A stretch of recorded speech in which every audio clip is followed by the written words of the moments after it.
يا أستغفر الله من الخطايا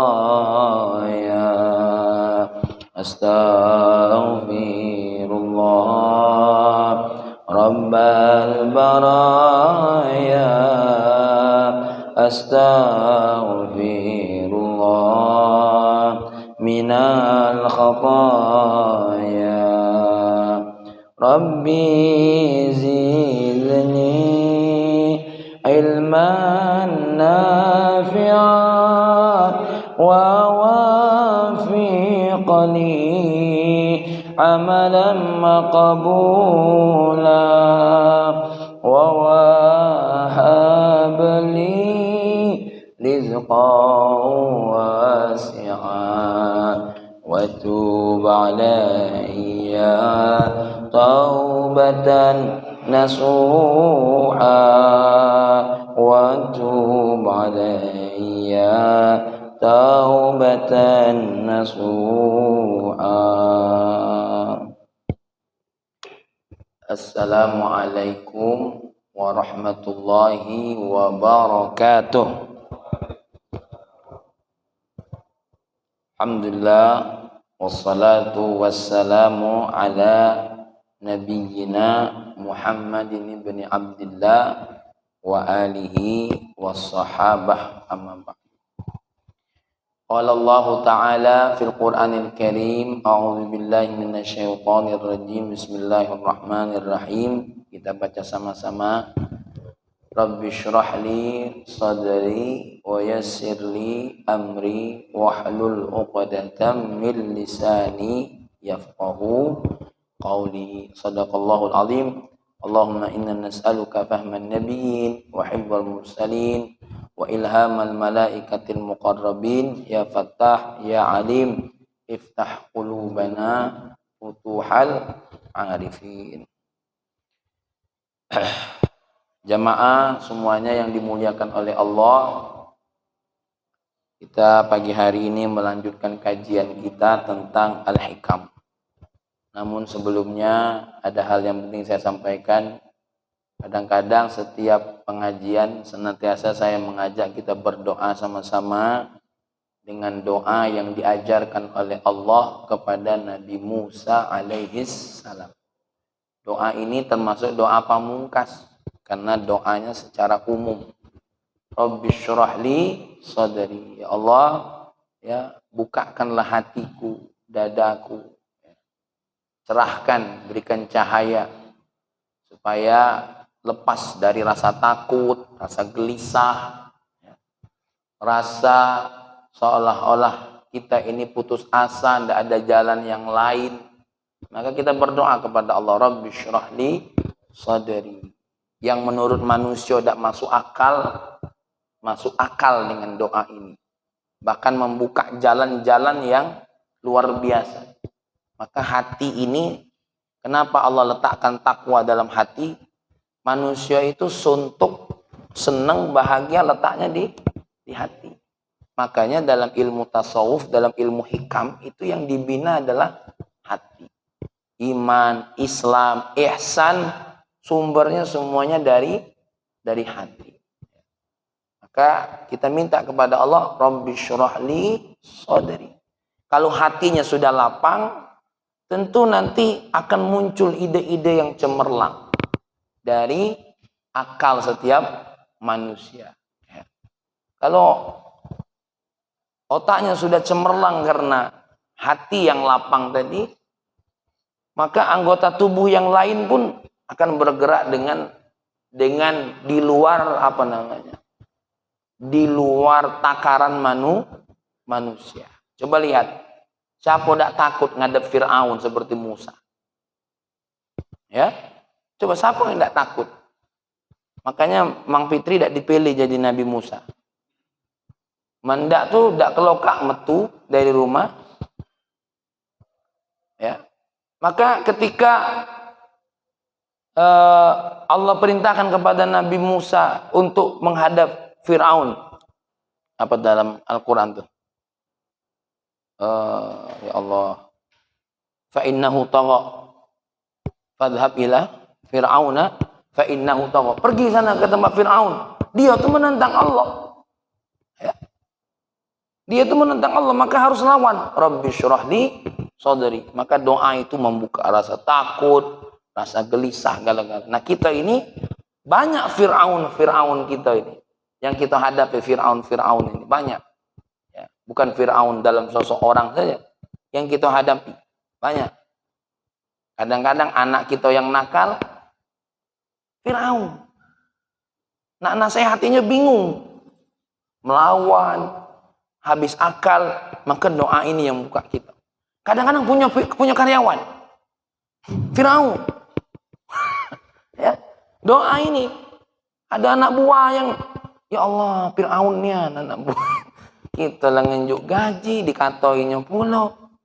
Serba salah, nak diberhentikan cak mano. Maka baca doa ini, Rabbi syrah, ngenjuk aku ide ya Allah. Lapangkan hatiku cak mano. Ya. Ada dolor, ada macam-macam lah. Apalagi yang sifatnya tuh apa? Si malakama. Ya, dimakan saya, tidak dimakan mati. Dimakan mati bapak. Kadang-kadang kita dihadapi oleh Allah tuh dilema yang cak itu. Punya karyawan dulur dewe. Kapan dipecat? Jadi apa? Masalah tapi dibiarkan ngigit dari apa? Dalam. Ada yang model-model begini ada. Maka kita Rabbi syrah li sadri wa yassir li amri. Bahkan ada sesuatu hal yang menurut kita kalau kita cak ini, kalau kita cak ini.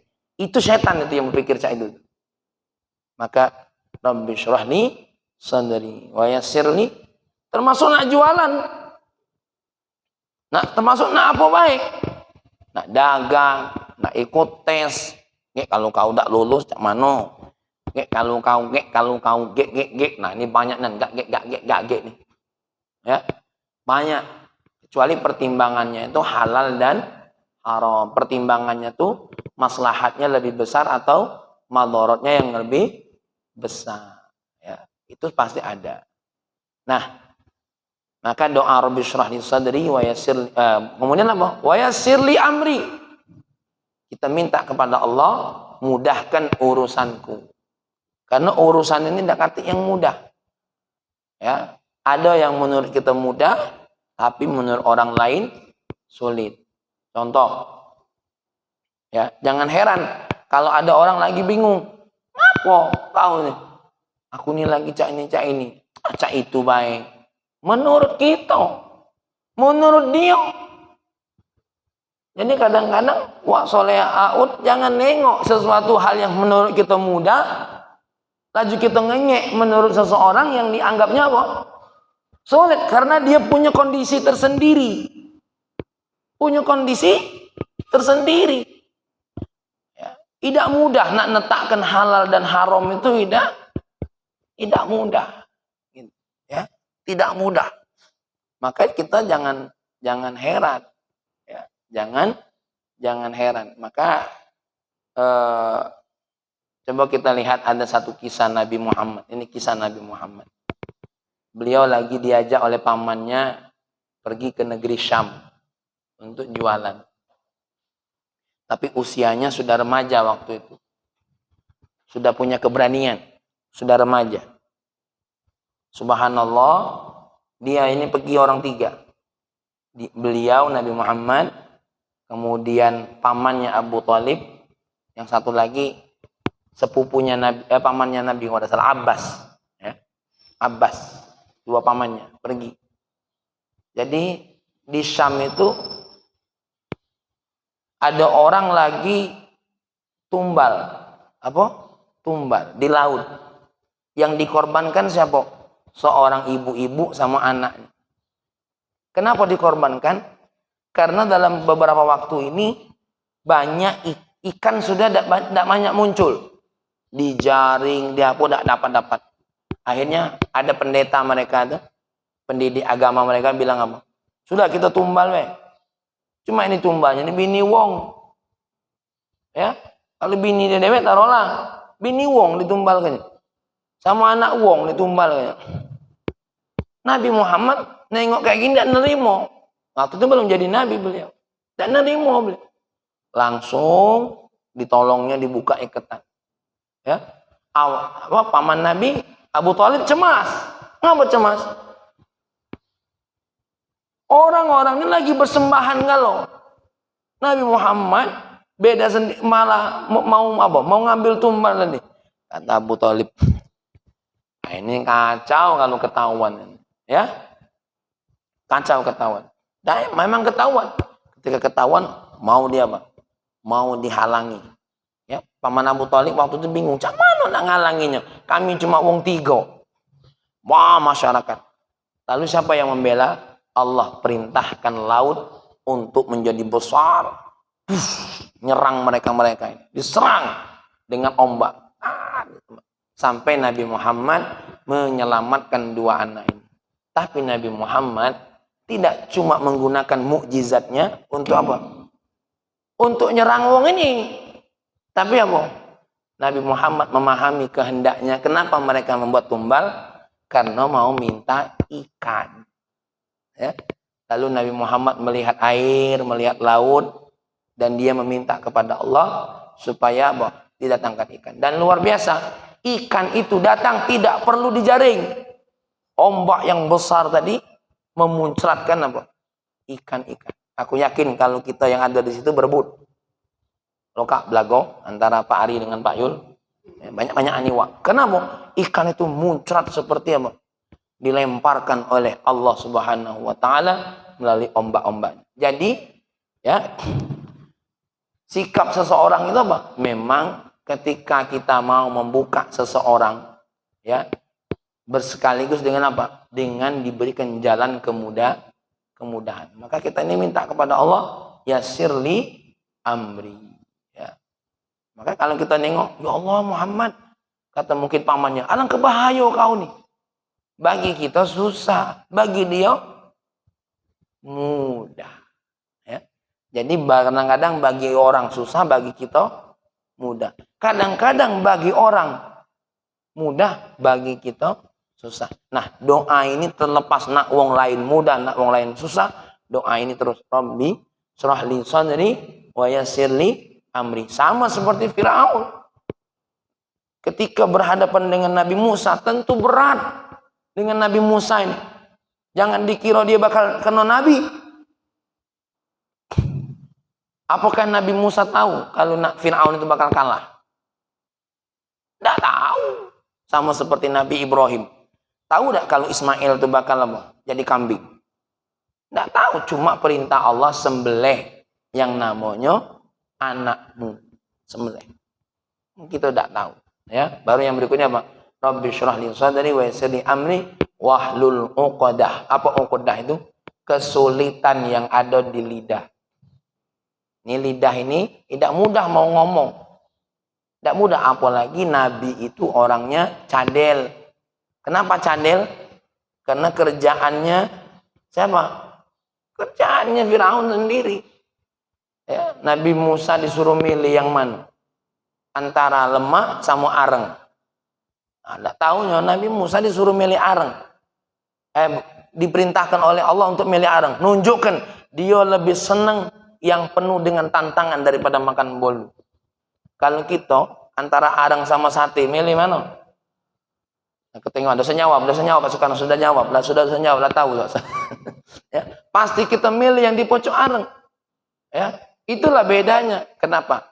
Hal ini dibuktikan kepada Allah, kepada Firaun, bahwasanya ini orang bakal jadi apa? Jadi musuh saya sendiri. Ya, padahal bukan musuh. Musuh itu musuh hawa nafsunya. Musuh siapa? Musuh hawa nafsunya Fir'aun yang tidak mau menyembah Allah. Wahlul 'uqdatam min lisani yafqahu qauli. Ini jawab daripada apa?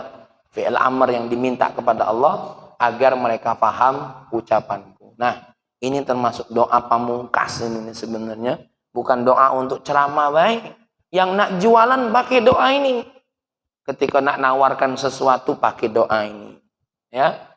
Ketika nak dakwah sampai doa. Nak nasihatkan istri, karena bisa jadi istri itu lebih dari Fir'aun. Bisa jadi. Ya. Ya, bisa jadi. Nak nasihatkan ini, ya sampaikan. Nak nyampaikan apapun, pakai doa ini. Kenapa? Yang punya hidayah adalah Allah Subhanahu wa Ta'ala. Ya, dan terkadang ya bahaya kalau bini pakai doa ini apa nak minta belanja. Lokak tembus ini kayaknya. Ya. Baiklah, kita lanjut kajian kita tentang hikam, bahwasanya kata Dr. Muhammad Said Ramadan Muti, manusia itu ketika dekat dengan Allah ada dua ahwal. Ahwal yang pertama, ahwal nafsiyah. Ahwal yang ada dalam diri manusia. Atau kondisi manusia yang membuat dia dekat dengan Allah. Nah, gara-gara ahwal ini, apa namanya? Berbagai macam jenis amal. Tergantung apa yang istighraq dalam dirinya. Kalau istighraq dalam dirinya tentang maha kuasanya Allah, maka yang muncul rasa takut. Yang muncul rasa takut. Kalau yang istighraq, apa istighraq itu? Yang menguasai dirinya, ya, sifat-sifat kasih sayang Allah, maka yang muncul rasa harap. Dan istighraq ahwal ini ada yang bisa dia pilih, ada yang memang tidak bisa dia pilih. Ya. Contoh, aku tidak tahu ya Allah, aku nih apa-apa tuh yang ada rasa takut gitu. Ya, yang ada rasa takut. Seperti yang kemarin kita tengok siapa? Fudail bin Iyad.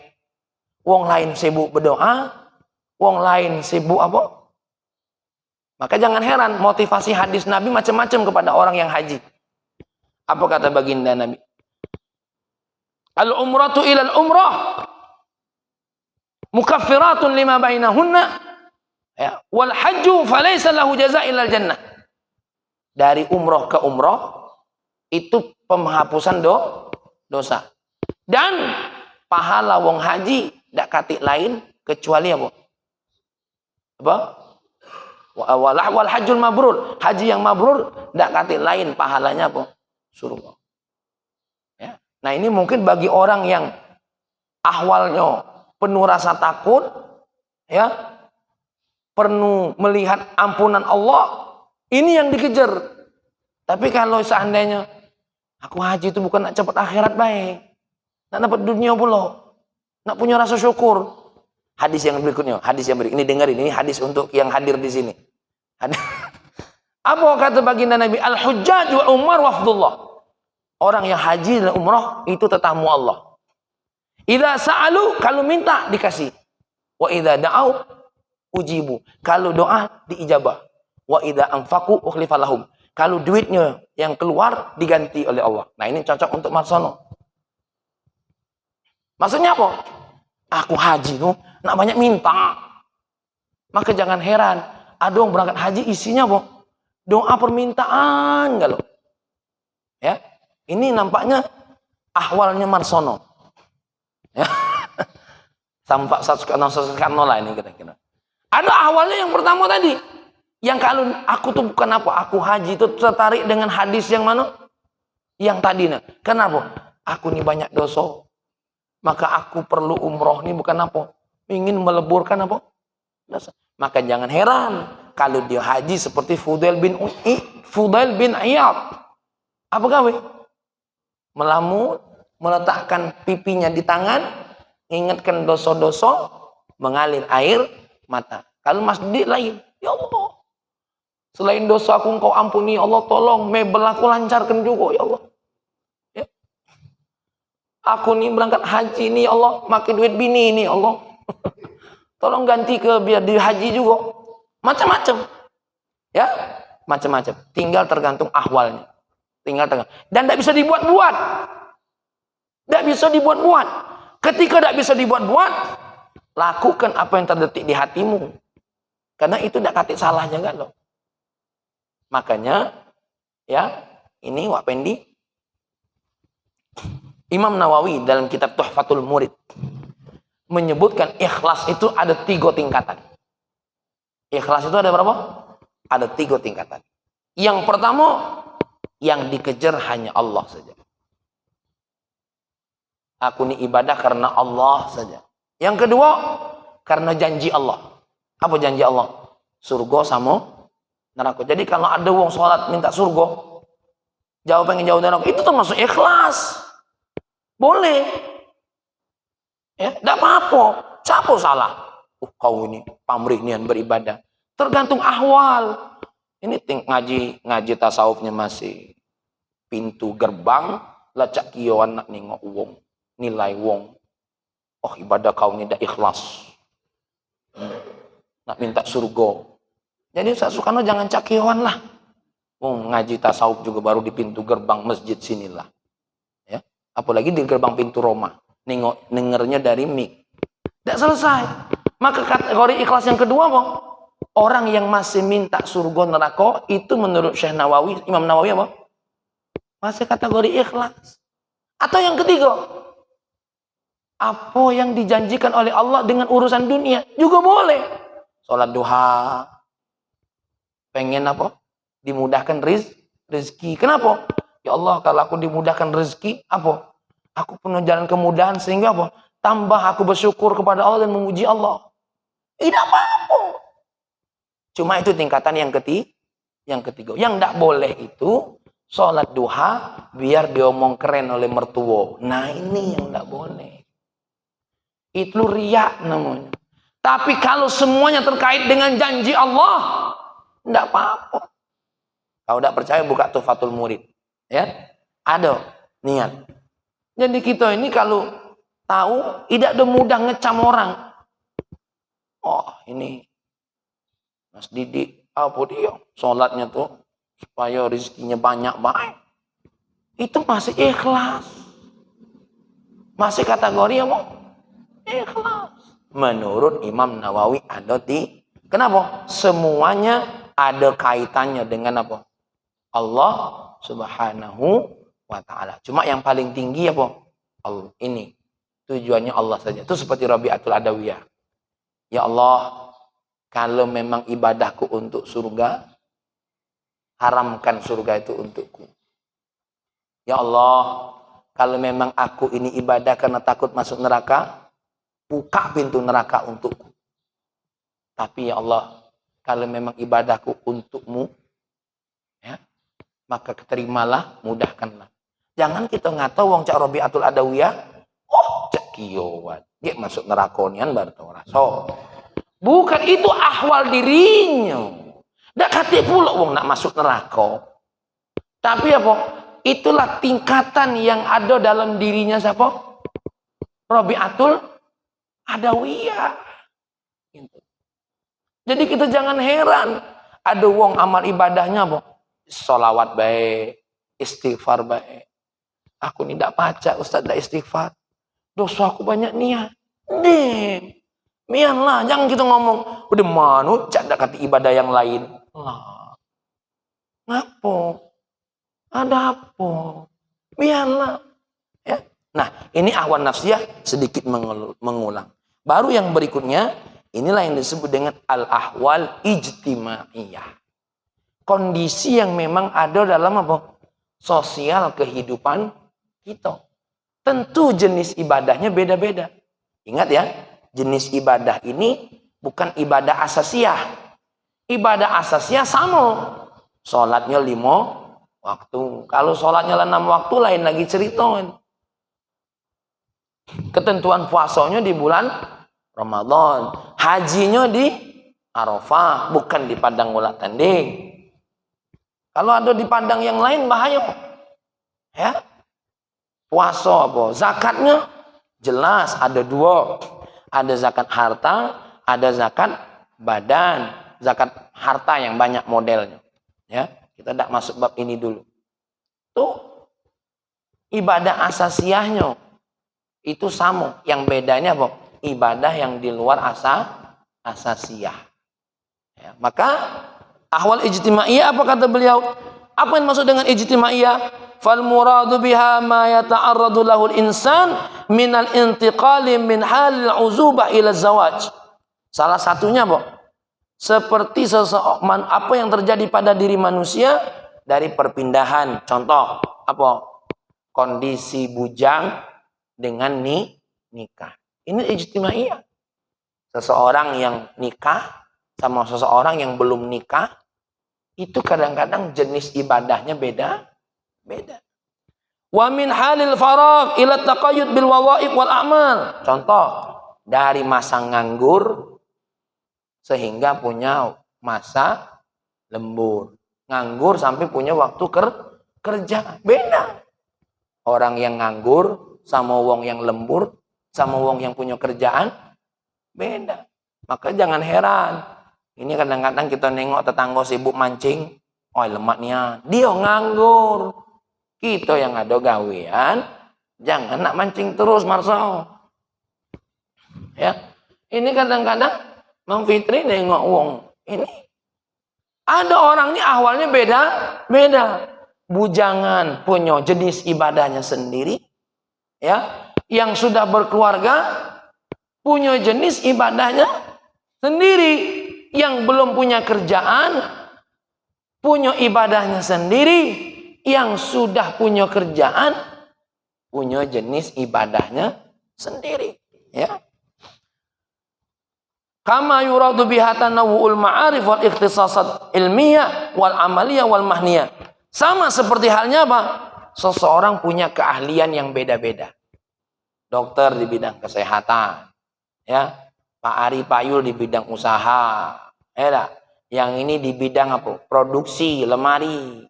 Orang punya keahliannya beda-beda, tentu jenis ibadahnya juga beda-beda. Ya.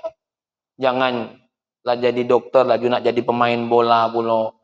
Ya. Cuma dia sekedar untuk olahraga. Ya. Ada jenis ibadahnya beda. Bayangkan kalau wasit ikut nendang bola. Apa kendak? Wasit punya tugas masing-masing. Pemain bola ada tugas masing-masing. Pemain bola baik punya jenis ibadahnya masing. Bukan jenis ibadah ya, apa namanya? Tugas masing-masing. Striker, apa? Defense, apa lagi? Tengah, pemain tengah tuh, ya. Kiper. Bayangkanlah kiper tahu-tahu di depan. Kalau luar pula wong nengoknya. Ya, itu urusan sepak bola. Tuh. Kita di rumah ada satpam, tahu-tahu satpam lagi masak, gerbang tidak dijago. Ada posisinya. Rahmat, laju nak main musik pula. Dem, pegang tuh nak edit video. Ya, ada tugasnya. Ya, ada tugas. Polisi disuruh jago jalan, sibuk iktikaf. Oh, apa? Oh, polisi itu iktikafnya di jalan situ. Ya, yang bagian reskrim, apa namanya reskrim itu, Mang Ali? Kriminal, ya? Penyidik, ada tugasnya. Jadi tidak boleh saling iri kita nih. Wong mulut sama buntut biar ada tugas. Mulut tugasnya mengunyah makanan, buntut membuang sisa makanan. Coba kalau tukar posisi. Alangkah tidak lemak dari sisi pemandangan bela tidak bagus. Mohon maaf ini, jangan dibayangi ego. Bayangkan kalau di sini berubah, di sini berubah. Apa nasib hidung? Setiap kentut, bas bus.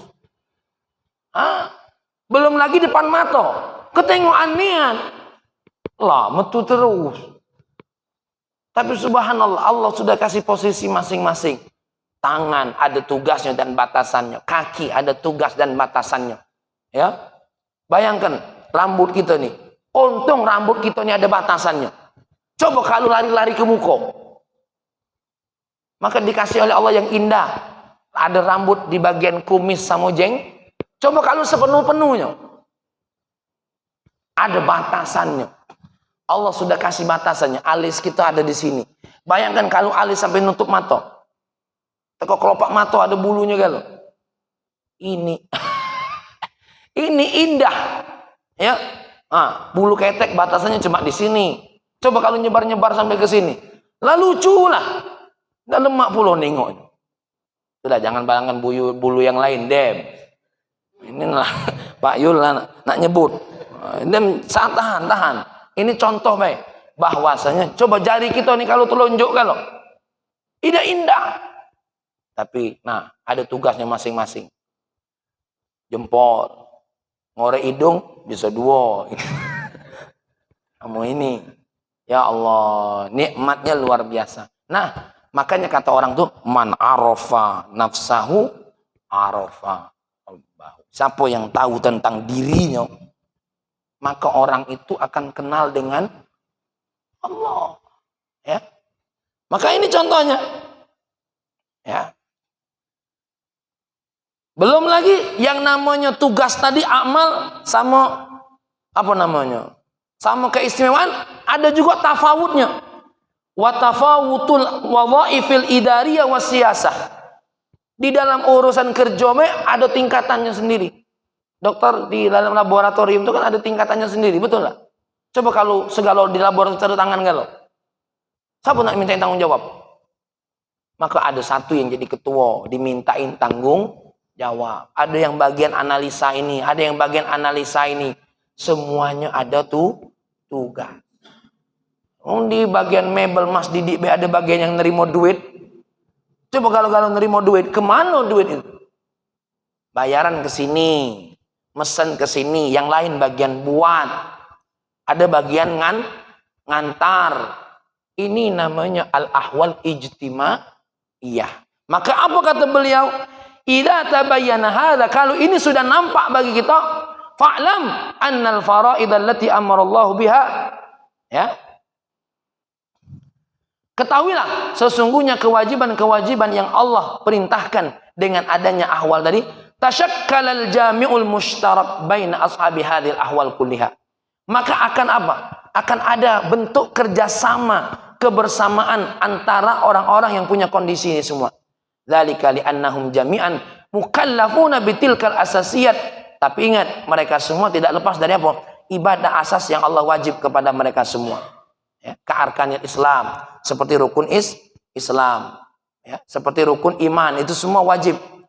Walakin ma wara'a dzalika, tapi di belakang itu, di belakang ibadah asas, minal qurabat, dari pendekatan diri kepada Allah dan ibadat, tatanawwa'u, ya, akan bermacam-macam, hasba tanawwu'il ahwal ijtimaiyah, sesuai dengan kondisi sosial kita.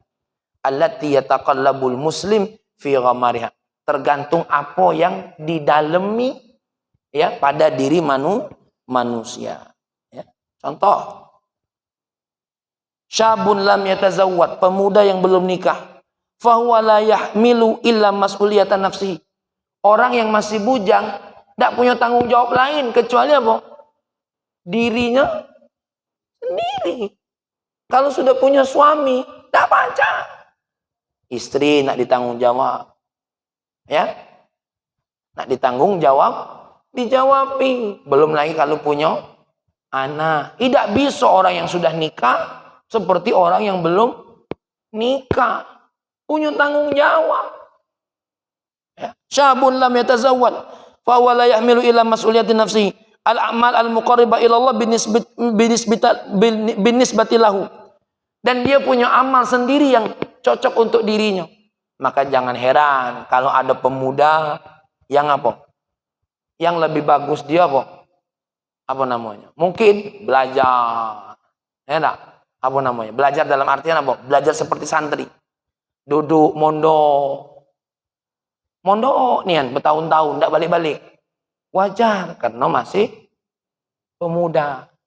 Gitu loh. Maka jangan heran kalau ada manusia, orang yang hebat seperti siapa? Imam Nawawi, Abu Zakaria, sampai umur 50 beliau belum menikah. Ketika ditanya, kenapa engkau belum menikah? Kenapa? Karena aku melihat kewajiban ilmu belum membuat aku turun apa? Tentang pelaksanaan yang sunnah. Nikah. Walaupun beliau berkata, nikah ketika menyelamatkan dirinya dari zina lebih baik daripada apa? Sibuk dengan ibadah. Ya. Maka jangan heran orang punya tugasnya masing-masing. Kenapa? Imam Nawawi tidak menghabiskan dirinya untuk apa? Nulis buku. Tuh baca kitab Majmu', mensyarahkan kitab Muhazzab. Beliau punya kitab namanya Minhajut Talibin, punya kitab namanya Arba'in, mensyarahkan kitab Muslim. Nah, wajar kalau beliau tidak sampai nikah. Tapi kalau modal masjid tidak nikah, gawenya apa? Wong kita ini ibadah dikit-dikit baik. Lacak. Sibuk nian.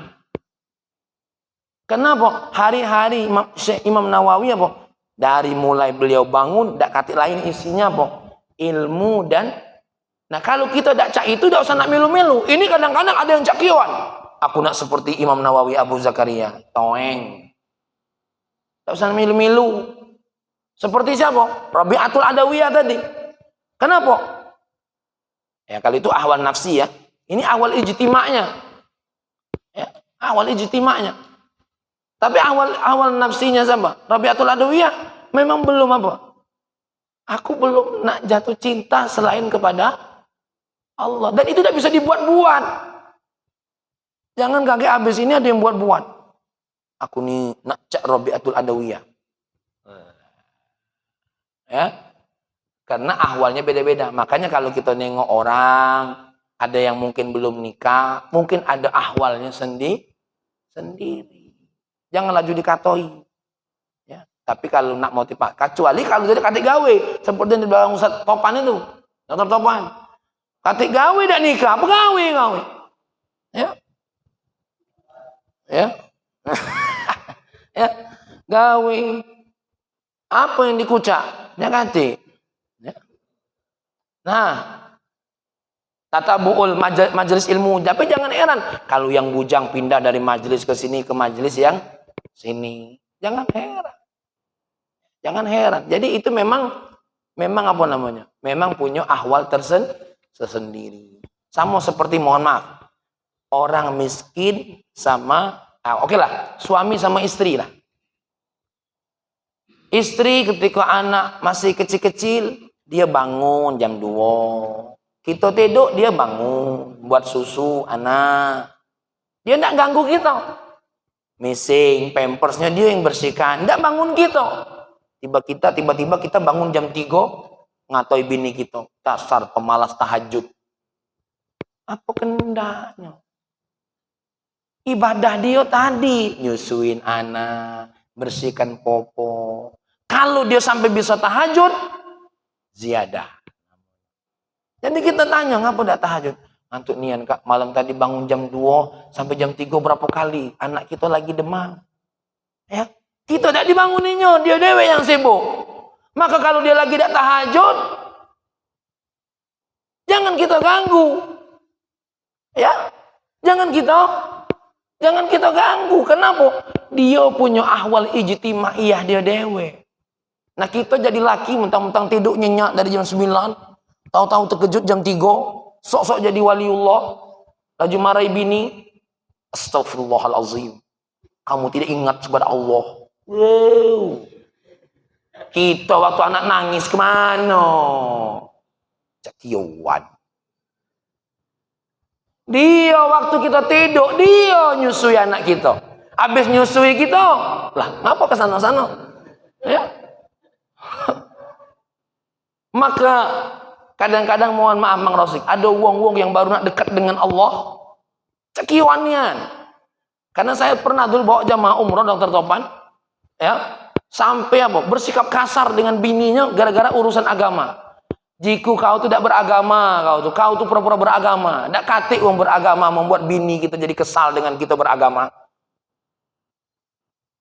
Bini kita itu kata Nabi, kalau sholat 5 waktu, puasa Ramadan, jaga auratnya, jaga kesolehan dirinya, 4 hal, taat sama suaminya, lah sudah dapat syarat masuk surga. Nak ngurus anak, nak masai kita pula, nyetrika baju yang kamu pakai itu siapa? Nah, laju nak ngatur aku. Artinya apa? Suami itu juga harus tahu ibadah istri itu beda. Kita yang pacak sholat duha, jangan-jangan gara-gara kopi yang dia buat. Ini habis minum kopi, seret. Kenapa kamu kok tidak sholat duha? Tengok dia dari pagi tadi muat sarapan. Itu ibadah dia. Ini tiba-tiba Mas Didi mau, ya, Coba, terima kasih kopinya lah dibuat. Mudah-mudahan berkat kopi ini kamu dapat pahala aku juga dari sholat duha. Ngurus gitu. Kalau dia lah capek sampai sholat duha juga, itu bonus namun. Tapi kalau ada bini di rumah ya, abok lado galo yang masak, yang nyuci, boleh kita tegur lah sholat duha. Kenapa? Ahwal ijtima'i dia lah dibantu galo. Dia sholat duha deh. Yang masak lah ada pembantu, yang nyuci lah dong pembantu. Tidak kan ada sholat duha beda kaca. Kalau tahajud lah. Boleh kita tegur aja itu. Karena ahwal ijtimaiyahnya beda. Tapi kalau dia lah galo-galo, laju kita kena ceramah pula pagi-pagi. Kamu tuh sedih saya nengok kamu. Gimana nasib kamu kalau tidak tahajud? Neraka kamu. La ilaha illallah. Ada pula yang mau. Awas ya. Kenapa? Dia punya ahwalnya sendiri sejarah ijtima. Iya. Maka jangan heran. Ketika kita mengizinkan istri kita untuk kerja atau dia beraktivitas di luar, kita harus ngerti. Kita harus paham apa? Konsekuensi dan resikonya masing-masing. Apalagi contoh ahwal ijtimaiyah. Dokter. Kadang-kadang dokter ini, apalagi yang bagian bedah, belum tentu sholatnya tepat waktu. Bayangkan, lagi nak ngebelek azan. Sudah ngebelek nih. Allah. Sholat pada waktunya afdol. Ditinggal kayaknya bayang pasien tadi. Tidak. Selesaikan sampai. Kan dokter itu kadang-kadang waktunya penuh dokter ya. 2 jam operasi, istirahat sebentar. Operasi lagi. Kadang-kadang sholat dia sendirian. Itu jauh lebih baik daripada sholat berjamaah. Makanya jadi wali itu harus belajar dulu ini. Biar matanya tidak sibuk nilai wong lain. Kenapa? Ahwal ijtimaiyahnya beda. Ada. Ya, ada. Kecuali sesuatu yang bisa kita pilih. Apa contohnya? Punya toko. Kita yang punya, kita yang ngatur. Tutup pada waktu jam sholat. Kalau pasien, tidak maca kita atur. Ya. Apalagi lah di suntik bius, izin mulu, izin ke masjid dulu. Belum nak wirid pula. Ya. Jadi mohon maaf. Maka seperti orang-orang yang lagi sholat khauf, segala macam. Itu punya tugas masing-masing. Nah, ibadah orang yang al-ahwal ijtimaiyah, di sini banyaknya lah kasusnya. Pahami secara umum, karena waktu kita tidak banyak. Karena insya Allah pertemuan berikut kita akan masuk hikmah yang ke-9. Ya. Artinya bahwa saya 10 atau 9? 10 ya. Jadi artinya ahwal nafsiyah ini Pak Yul beda-beda. Maka di tetangga kita ya, mereka ada yang macam-macam tetangganya ketika sedekahan tidak apa intinya. Ada yang bagian apa? Nyuci piring. Ada yang bagian ini. Itu ibadah dia. Ya, ada yang negak taruh ibadah dia. Ibadah yang selain ibadah asasiyah gitu loh. Ya. Selain ibadah asasiyah, ya. Jangan pula lagi habis bantu tetangga, aku tidak perlu sholat lagi. Kenapa? Jenis ibadah aku bantu tetangga. Bukan. Ini ibadah yang di luar ibadah asasiyah. Ya. Nah, jadi kalau ada kita punya orang-orang apa namanya? Yang kerjanya contoh pagi-pagi lah masak lah di dapur, ya. Kalau seandainya mohon maaf, dia lagi tidak sempat tahajud, maka masak itu sudah tahajud bagi dirinya. Seperti pemasak santri-santri gitu. Ya. Kalau seandainya dia ngatur waktu sampai bisa tahajud, alhamdulillah. Itu satu kebaikan. Ala kulli halin, ya, ketika kita nengok polisi hari lebaran, dia tidak kumpul sama keluarga, itu punya nilai sendiri ibadah di hadapan Allah. Ada dokter jago, ya, pengacara punya ibadahnya sendiri. Jangan sampai pula pengacara tidak sholat, menganggap membantu orang sudah ibadah. Selain ibadah asasiyah, itu yang paling penting. Apalagi sopir. Nah, kita bangun, dia tahajud, kita marahi sopir. Astagfirullah kamu ini. Saya nyesal sekali bawa sopir seperti kamu ini. Kalau tahajud. Lah kita tidur tadi dia yang mikirin nyawa kita. Ya, dia yang mikirin nyawa kita, ngatur rem, ngatur gas. Kita nah bangun-bangun astagfirullah, astagfirullah. Ini yang tidak beres ini. Ya, dan biarlah lah habis subuh kau tidurlah. Tidur di habis subuh, tidak makro. Tidur yang makro tuh model-model mak kita nih. Nah, tidurlah banyak, subuh masih nak tidur. Itu yang makro. Kalau yang model sopir, tidur habis subuh, tidak makro. Apalagi sopir travel, jam 10 nak jalan lagi. Bisa jadi tidur bagi dia tuh hukumnya apa habis subuh? Wajib. Kenapa? Menyelamatkan nyawa orang lain itu lebih wajib daripada sekedar apa? Memastikan diri tidak tidur subuh. Maka hati-hati ketika kita bicara tentang hukum Allah.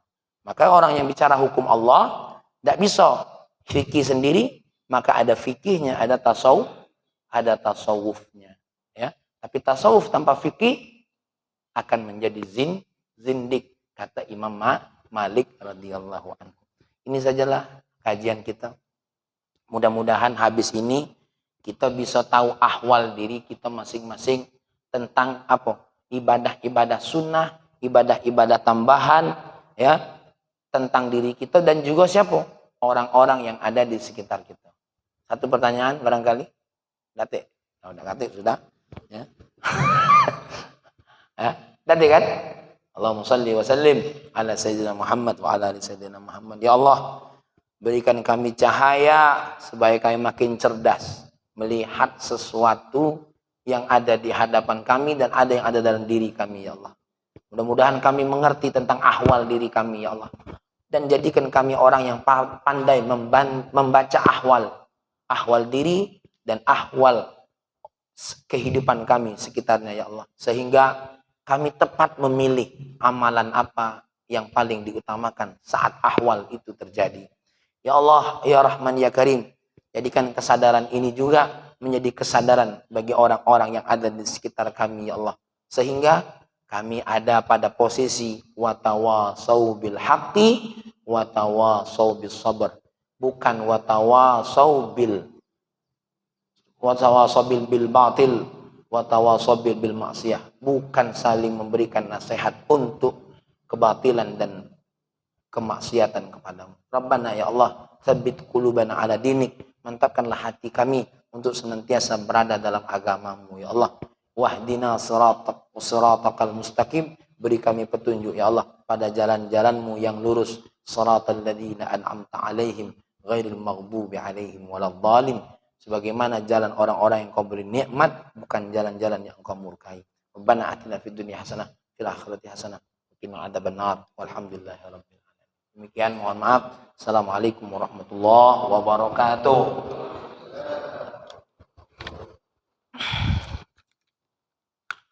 Minum.